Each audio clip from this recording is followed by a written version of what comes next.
Hey everybody, and welcome back. We are continuing our discussion around linked lists and the cool things that we can do with them.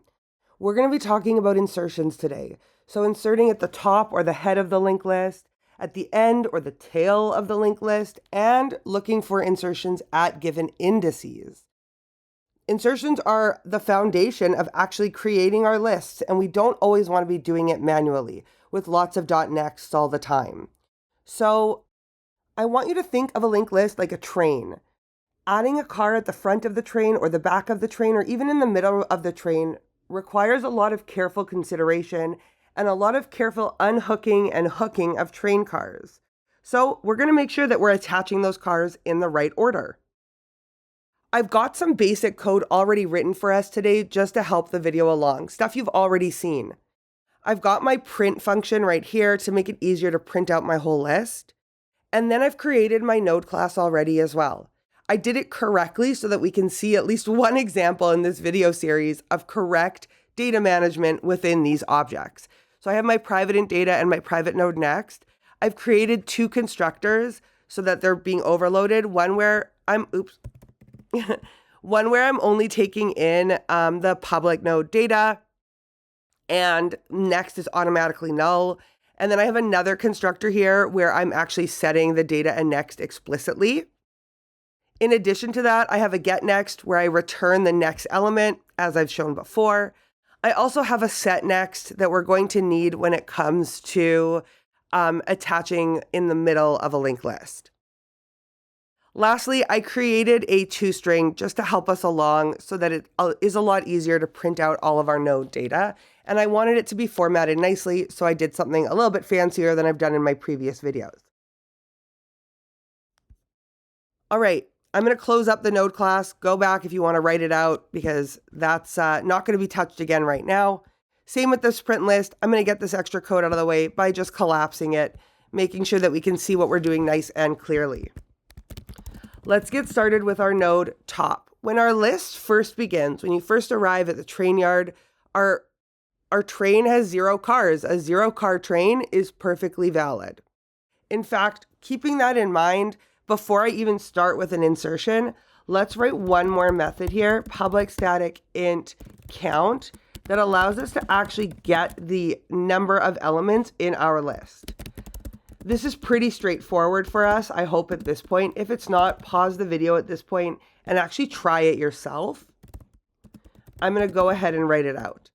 So all I'm going to do is make sure that while my cur is not equal to null, I'm increasing my count and moving to the next element. This is going to help us make sure that elements are being added and removed appropriately. So having a count method is always really helpful. Return count. There we go. I can test that this works right now. I can go ahead and just print out count of top, and I should actually get 0 because our list is empty. Let's go ahead and test that really quickly here, just to make sure we're starting with a nice strong base of code. There we go. Our count is 0. Perfect. So we so far have nothing in our list. Let's close this up. So we're going to get started with the insert at head method first. And head insertion is the fastest possible linked list operation. Let's take a look at it. Insert head. Node head. Oh, yeah, int value.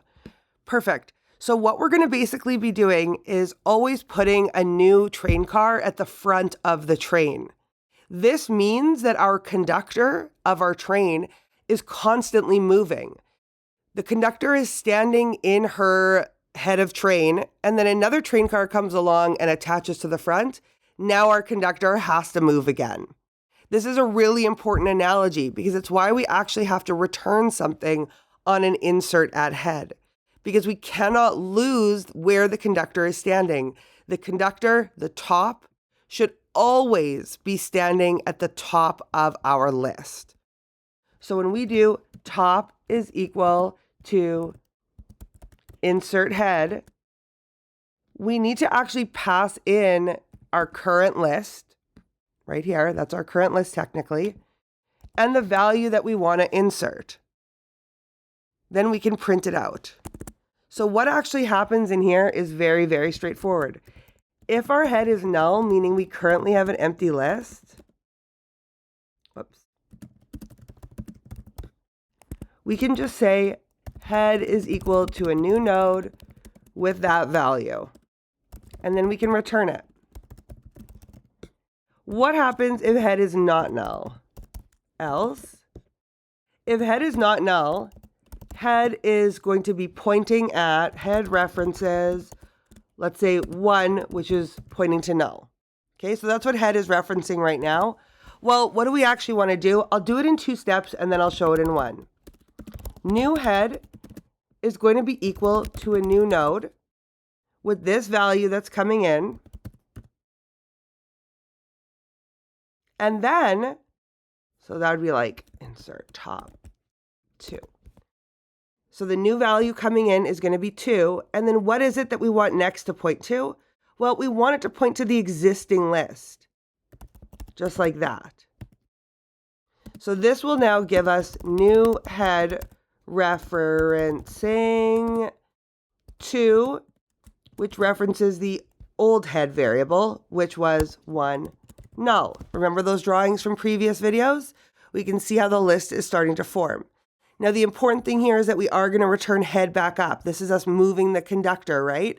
This means that we now need to change head equal to new head. We now need to take that head pointer that previously was referencing 1 null, and we now need it to reference the same thing that new head is referencing. So now we can say head references this. And this means when we return head, top up here will also be referencing this. Perfect. Let's go ahead and give this a run. So after we do our system.out.println count top, we should have 2 elements in our list. So here's hoping we get actually 2 elements printing out. Perfect. We got 2. Now, in order to actually see something happening here that is potentially meaningful, let's go ahead and just write up a little bit of a quick loop here. For int I is equal to 0, I is less than 100. Let's insert I. Awesome. And then if I is a multiple of 10, just because otherwise we're going to print a lot, let's print out the count, and let's also print out whatever our list is at that point. Print list. This one actually does not need to be in there. There we go. Okay, so I'm only doing this so that we don't print 100 times. It just means we can only print 10 times, which might be really just helpful, because otherwise a lot is going to print out. But let's go ahead and just see this in action with the print statements. It's really long, but let's go up here. It started out right up here with our inserted head.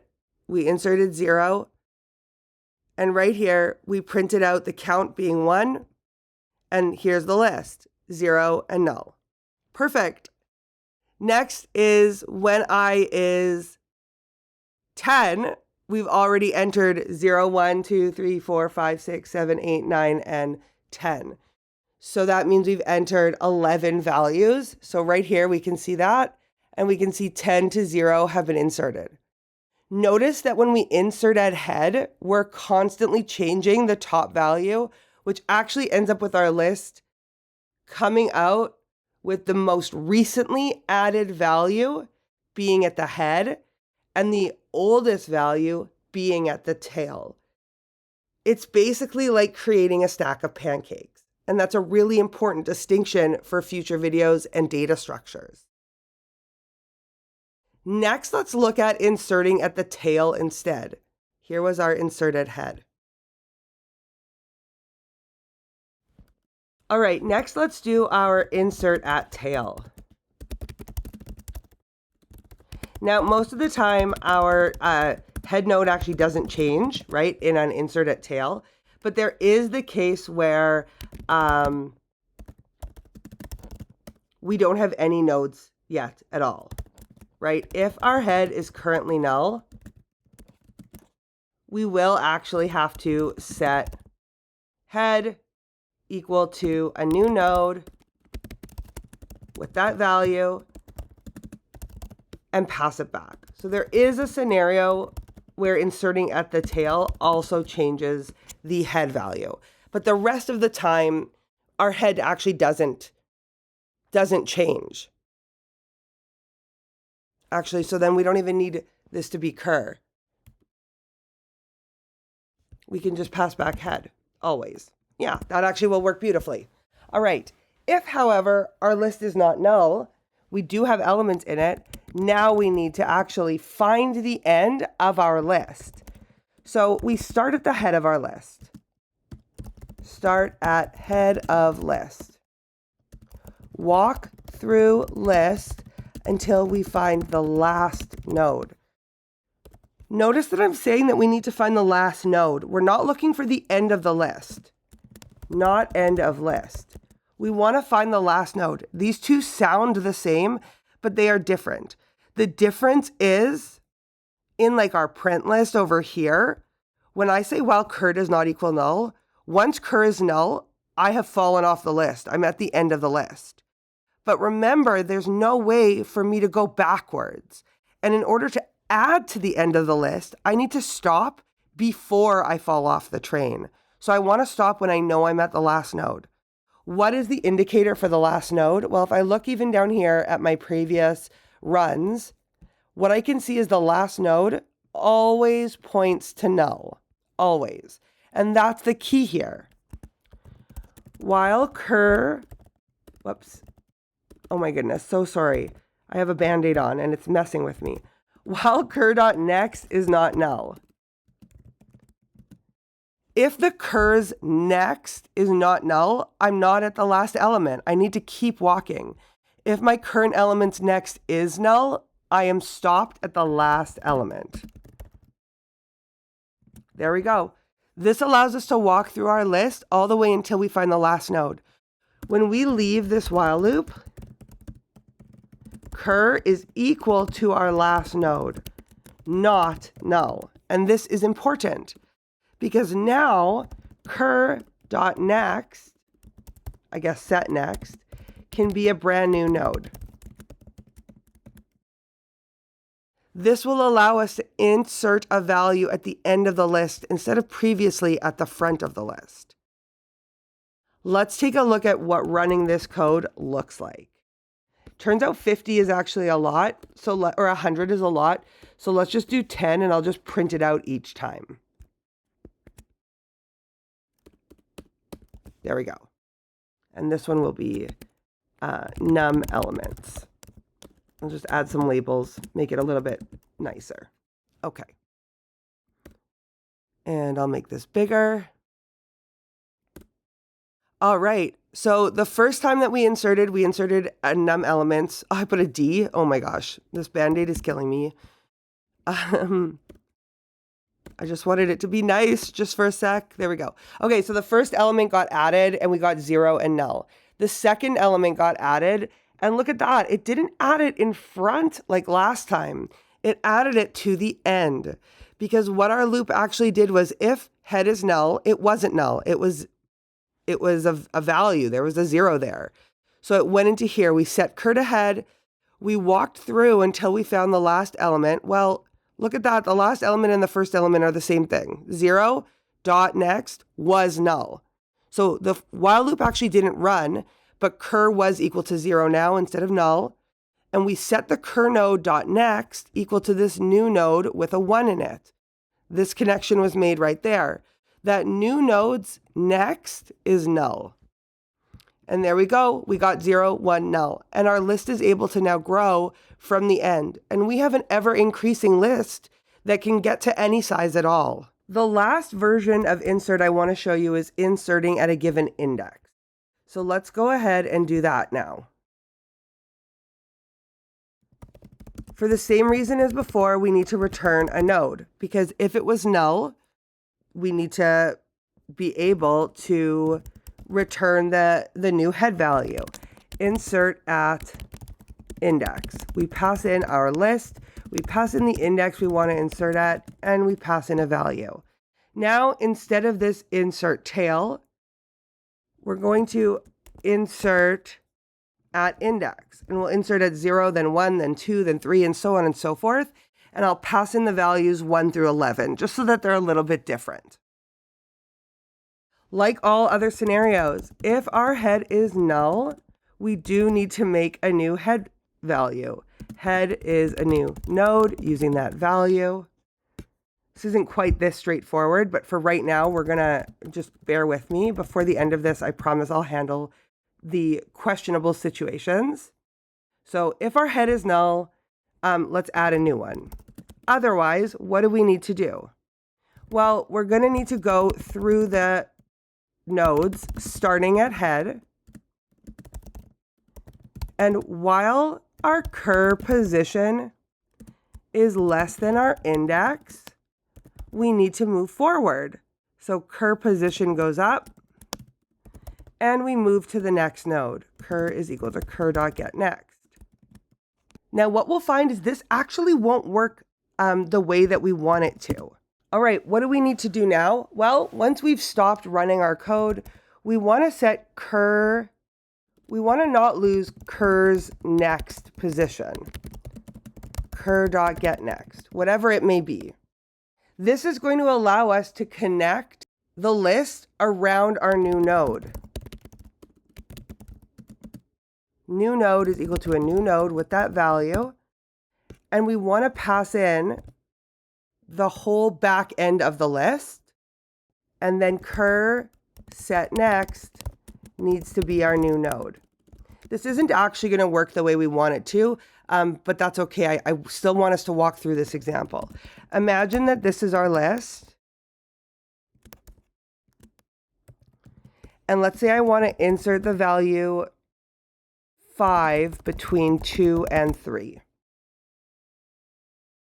When I stop on 2, cur next position would become 3, 4, null.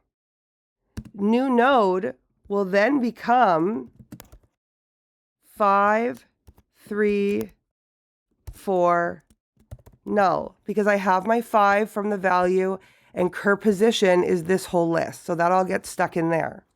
When I say cur.setNext, cur is 2, and I want to set its next not to 3, 4, null, but to whatever's in new node. So this will be 2 getting set to 5, 3, 4, and null.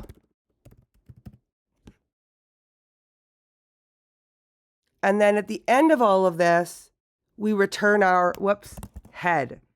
And head is pointing to 1, right, from our original list, which pointed to 2, which pointed to, the rest of our list over here. And now we've successfully inserted that 5 between 2 and 3.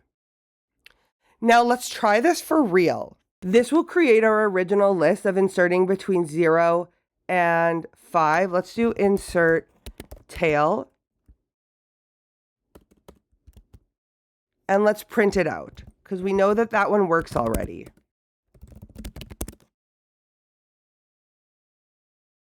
Oh, this should only go to 4. I forgot what I did.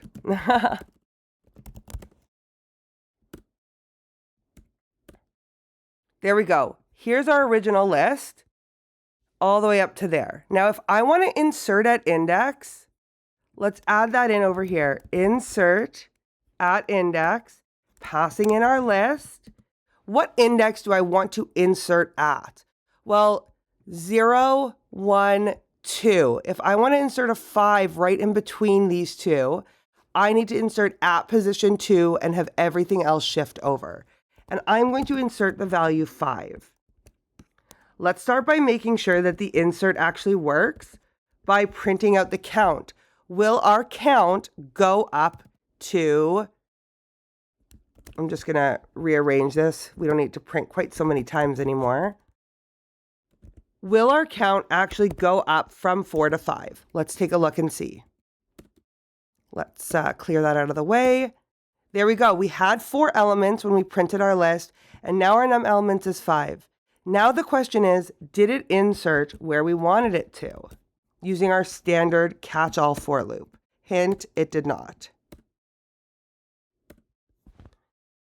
Check that out. It inserted it into the position after 3, after index 2. Why did that happen? Well, because our loop went up to, but not including index. So cur position was 0, and it ran. Cur position was 1, and it ran. And when it changes to 1, it moves it to the next spot. When it went to 2, it stopped. But look at that. That meant it actually stopped on position 2. That didn't help us. We actually needed to stop 1 spot earlier. We need to add a -1 in here, and that's going to allow us to stop running just 1 step earlier. Now when I'm running my code, what we will see is we do get it inserting where we want it to. When position was 0, 0 was less than 1, so we went up to 1 and we moved to the next spot. Now position is going to be 1, and 1 is not less than 1, so we stop, and cur is equal to 2. It is equal to the previous node, the node we want to insert after. So now that we have num elements, now that we have cur position actually equaling 1, we can insert at 2. And again, this is because we can only ever look at the next element. We can never look behind us. When we stopped previously on 2, we stopped right here at position 2. But there was no way for us to go back and insert between. So instead, we stopped before and insert between. It can be kind of confusing, but it's really important that you draw it out. Consider taking this code right here and drawing out what happens after each insert. The last thing we have to look at is the situation where our user does not follow the rules. If head is null, that's not a good enough reason to insert at head. Head needs to be null and index needs to be 0. And that takes care of that case. But there's actually a lot more cases here that we are missing. For example, what if we want to insert at head at spot 0 and we get a new head? What happens then? If we try to insert at spot 0, our head won't change because we never actually update that head pointer. Only situation in which we do that is this one right here. We could solve this problem by saying if the index is 0, we can do this. Because it doesn't really matter if head is null. If head is null, this still works. It just sets this to null. And if head is not null, this will continue to work. Great, we've solved that problem. What if index is -1 or 10 gazillion, but we only have count 3? Now what? How are we going to handle these situations?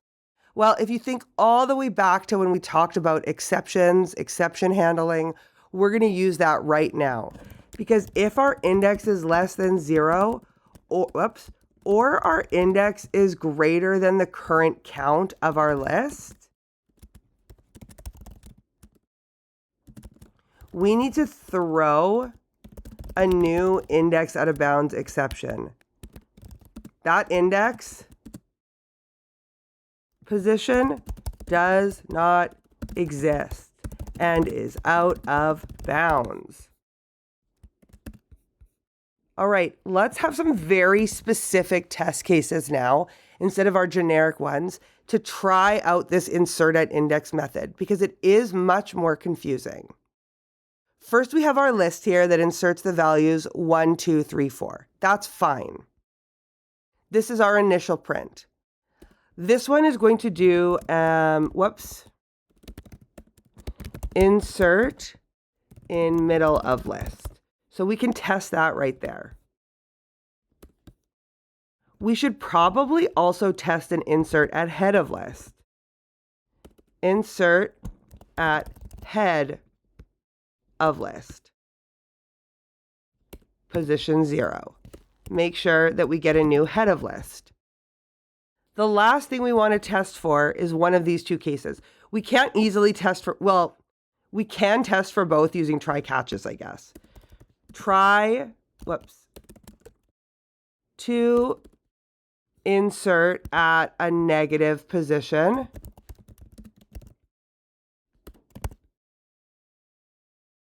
And then we're going to catch that index out of bounds exception, IOBE. And we can just print it out. Print message. Print message, that's not right. Get message. System.out.println. I just want to print out this message. And then I can do this again on inserting at 1 gazillion position, right? Something that we know just doesn't exist. All right, let's make sure all of our different test cases now work.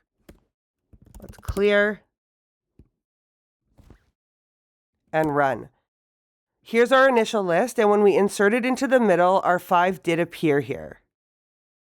Insert at head of list, it still didn't work. And this is because even though our method here, inserted index, was returning node, I had no reason previously to actually be catching it, so I just didn't, and Java's okay with that.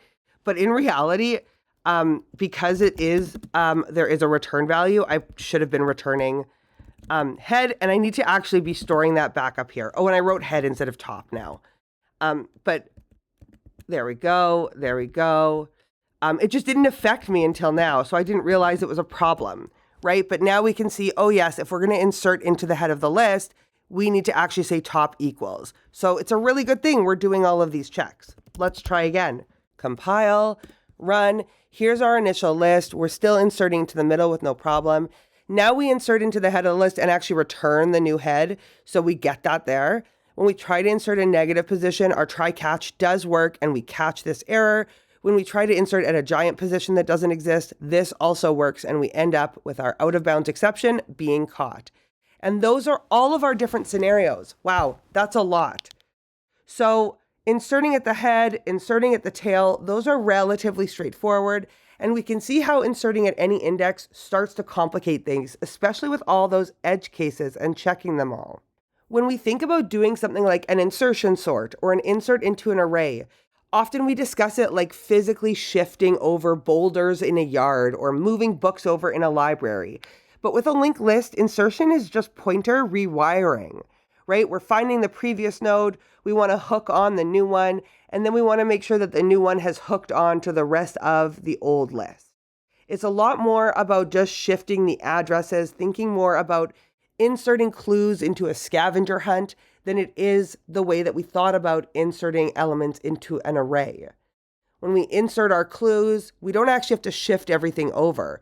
We just have to make sure that our old clue 7 now points to our new clue 8, and our old clue and our new clue 8 needs to just point to the old clue 8, now clue 9, right? So thinking about it like a scavenger hunt may also help.